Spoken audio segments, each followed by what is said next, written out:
നമസ്കാരം. എപ്പോഴും കമ്മ്യൂണിസ്റ്റുകാരെ പ്രത്യേകിച്ച് CPM-കാരെ എതിർക്കേണ്ടി വരുന്നത് എന്തുകൊണ്ടാണ്?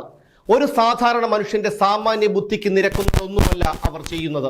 അവരുടെ ചില നിലപാടുകൾ കേൾക്കുമ്പോൾ അരിയാഹാരം കഴിക്കുന്ന ഒരാൾക്ക് അതൊരു ആനമണ്ടത്തരമാണെന്ന് ഒറ്റ നോട്ടത്തിൽ മനസ്സിലാകും.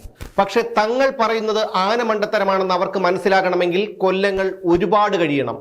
ട്രാക്ടർ, കമ്പ്യൂട്ടർ, GST, പൗരത്വ ഭേദഗതി ബില്ല്, ഇതിനെയൊക്കെ നഖശിഖാന്തം എതിർത്തവരാണ് കമ്മ്യൂണിസ്റ്റുകാർ. അന്ന് കമ്പ്യൂട്ടറിനെ എതിർക്കാൻ മുന്നിൽ നിന്ന പിണറായി വിജയന്റെ മകൾ ഇന്നൊരു IT കമ്പനിയുടെ ഉടമസ്ഥയാണെന്ന് അറിയുമ്പോഴാണ് ഞാൻ പറഞ്ഞത് സത്യമാണോ നുണയാണോ എന്ന് നിങ്ങൾക്ക് മനസ്സിലാകുന്നത്. ഇപ്പോൾ ഇതേക്കുറിച്ച് പറയാൻ കാരണം, കിഫ്ബി ഫണ്ടിൽ നിന്ന് നിർമ്മിക്കുന്ന റോഡുകളിൽ ടോൾ പിരിവ് നടത്താനാണ് ഇപ്പോൾ സംസ്ഥാന സർക്കാർ ആലോചിക്കുന്നത്. ഇവിടെ നമ്മളൊരു കാര്യം ഓർക്കണം.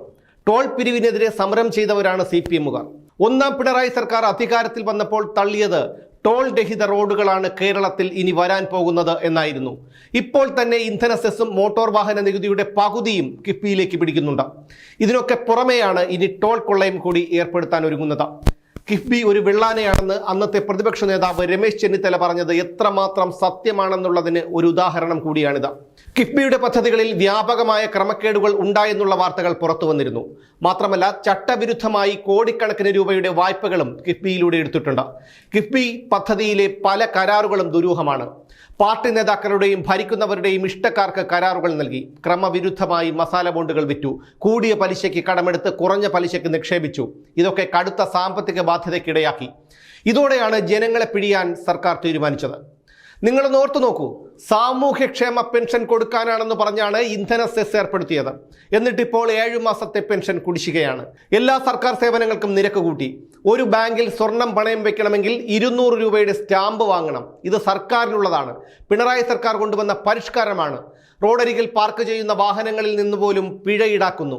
കെട്ടിട നികുതി, ഭൂനികുതി, രജിസ്ട്രേഷൻ, വാഹന രജിസ്ട്രേഷൻ, വെള്ളക്കരം, വൈദ്യുതി ചാർജ് തുടങ്ങി പൊതുജനങ്ങളെ എങ്ങനെയൊക്കെ പിഴിയാമോ അങ്ങനെയൊക്കെ പിഴിഞ്ഞു. അതിലൊന്നും നിൽക്കാതെ വന്നപ്പോഴാണ് അടുത്ത് ടോൾ പിരിക്കാൻ ഇറങ്ങുന്നത്. സംസ്ഥാന സർക്കാരിന്റെ കടുത്ത സാമ്പത്തിക പ്രതിസന്ധിയാണ് ഇതിനു കാരണമായി പറയുന്നത്. കഴിഞ്ഞ 8-9 കൊല്ലങ്ങളായി സംസ്ഥാനം ഭരിക്കുന്നത് പിണറായി വിജയന്റെ ഇടതുപക്ഷ സർക്കാർ തന്നെയാണല്ലോ. അതിന് കേരളത്തിലെ സാധാരണക്കാരായ പാവങ്ങൾ എന്തു പിഴച്ചു? ഇവരെയൊക്കെ വോട്ട് കുത്തി ജയിപ്പിച്ച് അധികാരത്തിൽ കയറ്റി. ആ ഒരു തെറ്റു മാത്രമല്ലേ ജനങ്ങൾ ചെയ്തിട്ടുള്ളൂ? മുഖ്യമന്ത്രിയുടെ ഔദ്യോഗിക വസതിയിലെ 2ാം നിലയിലേക്ക് കയറാനായി ലിഫ്റ്റ്, 8.5 ലക്ഷം രൂപയുടെ പശുത്തൊഴുത്ത്, 4.5 ലക്ഷം രൂപയുടെ ചാണകക്കുഴി, മുഖ്യമന്ത്രിയുടെ ഔദ്യോഗിക വസതിയുടെ മുക്കിലും മൂലയിലും വരെ സുരക്ഷാ ക്യാമറകൾ, ലക്ഷങ്ങൾ ചിലവാക്കി നീന്തൽക്കുളം നവീകരണം, കാസർഗോഡ് തൊട്ട് തിരുവനന്തപുരം വരെ സർക്കിട്ട് അടിക്കാൻ 1,05,00,000 രൂപ മുടക്കി നവകേരള ബസ്. ആ ബസ്സിൽ പിണറായി വിജയന്റെ ആസനം ഉറപ്പിക്കാൻ ചൈനയിൽ നിന്ന് ഇറക്കുമതി ചെയ്ത 1,65,000 രൂപയുടെ കറങ്ങുന്ന കസേര, മുഖ്യമന്ത്രിയുടെ ഔദ്യോഗിക വാഹനമായി ഇന്നോവ ക്രിസ്റ്റ വാങ്ങി 5 മാസം തികയുന്നതിന് മുൻപ് 33,33,000 രൂപ മുടക്കി കിയ കാർണിവൽ. ഒന്നാം പിണറായി സർക്കാരിന്റെ കാലത്ത് വെറും 5 തവണ മാത്രം പറന്ന വാടക ഹെലികോപ്റ്ററിനായി 22.5 കോടി രൂപ. 2ാം പിണറായി സർക്കാരിന്റെ കാലത്ത് മാസാമാസം 85 ലക്ഷം രൂപ വാടക കൊടുക്കുന്ന ഹെലികോപ്റ്റർ. പാർട്ടി കൊലയാളികളെ രക്ഷിക്കാനായി പൊതു ഖജനാവിൽ നിന്ന് കോടികൾ. മുഖ്യമന്ത്രിയുടെയും ഭാര്യയുടെയും മറ്റു മന്ത്രിമാരുടെയും വിദേശ സ്വദേശ ചികിത്സയ്ക്കായി കോടികൾ. റൂം ഫോർ റിവർ പോലെയുള്ള പദ്ധതികളുടെ പേര് പറഞ്ഞ മുഖ്യമന്ത്രിയും കുടുംബവും മന്ത്രിമാരും കിങ്കരന്മാരും നടത്തിയ വിദേശ സർക്കിട്ടുകൾ. പറഞ്ഞു തുടങ്ങിയാൽ ഇന്നും നാളെയും ഒന്നും തീരില്ല. 2016 അധികാരം ഏറ്റെടുത്തത് മുതൽ പിണറായിയും സംഘവും നടത്തുന്ന ധൂർത്തുകൾ. ഇതൊക്കെ കൂടാതെയാണ് പാർട്ടി അടിമകളെയും പാർട്ടി ബന്ധുക്കളെയും ലക്ഷങ്ങൾ മാസശമ്പളം കൊടുത്ത് ഓരോരോ സ്ഥാനങ്ങളിൽ തിരുകിക്കയറ്റി തീറ്റിപ്പോറ്റുന്നത്. ഈ ധൂർത്തുകളാണ് കേരളത്തെ ഈ അടുത്ത കാലത്തെങ്ങും കരകയറാൻ കഴിയാത്തത്ര തരത്തിലുള്ള കടക്കണിയിലേക്ക് തള്ളിയിട്ടത്.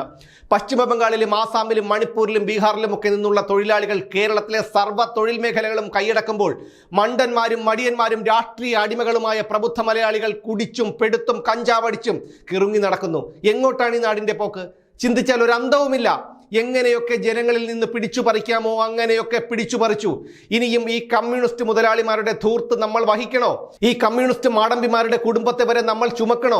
ചിന്തിക്കേണ്ടത് കേരളത്തിലെ ജനങ്ങളാണ്. പിടിപ്പ് കേടുകൊണ്ട് ഒരു സംസ്ഥാനത്തെ ഒന്നാകെ കടക്കണിയിലാക്കിയതും പോരാ, വീണ്ടും വീണ്ടും പിടിച്ചു പറിക്കുകയും ചെയ്യുന്നു.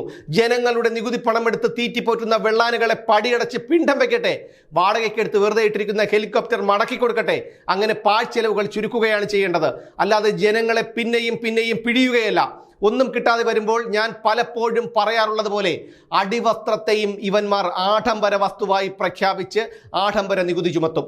ഉടുതുണി ഉയർത്തി നോക്കി ഇട്ടിരിക്കുന്ന ബ്രാൻഡിന്റെ വലിപ്പ ചെറുപ്പം അനുസരിച്ച് നികുതി ഈടാക്കും. അപ്പോഴും മടിയന്മാരും പ്രതികരണശേഷിയില്ലാത്തവരുമായ മണ്ടൻ മലയാളികൾ കിട്ടുന്ന പണവുമായി ജവാനും ബർമുടയും വാങ്ങാൻ മദ്യശാലകൾക്ക് മുന്നിൽ ഉളുപ്പില്ലാതെ ക്യൂ നിൽക്കും. ചിന്തിക്ക് പ്രബുദ്ധ മലയാളികളെ, ചിന്തിക്ക്.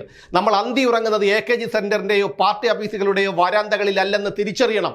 കമ്മ്യൂണിസ്റ്റ് തമ്പ്രാക്കന്മാരോട് ഇരുന്നല്ല നമ്മൾ ഉണ്ണുന്നതെന്നും നമ്മൾ അധ്വാനിച്ചുണ്ടാക്കുന്നതിൽ നിന്ന് നികുതികളായും പിഴകളായും പിടിച്ചു പറിക്കുന്ന പിച്ച കാശ് കൊണ്ടാണ് മണിമാളികകളിൽ സുരക്ഷാ ഭടന്മാരുടെ വലയത്തിൽ ഇവരൊക്കെ ഉറങ്ങുന്നതെന്നും കൊടിവെച്ച കാറിൽ ചീറിപ്പായുന്നതെന്നും കുഞ്ഞു കുട്ടി പരാധീനങ്ങളടക്കം വിദേശ സർക്കിട്ട് അടിക്കുന്നതെന്നും മൂലക്കുരു ചികിത്സയ്ക്ക് പോലും അമേരിക്കയിലേക്ക് പറക്കുന്നതെന്നും തിരിച്ചറിയണം. എന്നിതൊക്കെ തിരിച്ചറിഞ്ഞ് പ്രതികരിക്കുന്നോ അന്നു മാത്രമേ ഇതിനൊക്കെ ഒരു ചെറിയ മാറ്റമെങ്കിലും ഉണ്ടാകൂ. ഓരോ ജീവിതവും ഓരോ കഥകളാണ്, വേറിട്ട കഥകളുടെ ഒരു കൂട്ടായ്മ. വേണമെങ്കിൽ നമുക്കതിനെ ഒരു നോവലെന്ന് പേരിടാം. അതുപോലൊരു നോവലല്ലേ നിങ്ങളുടെ ജീവിതവും?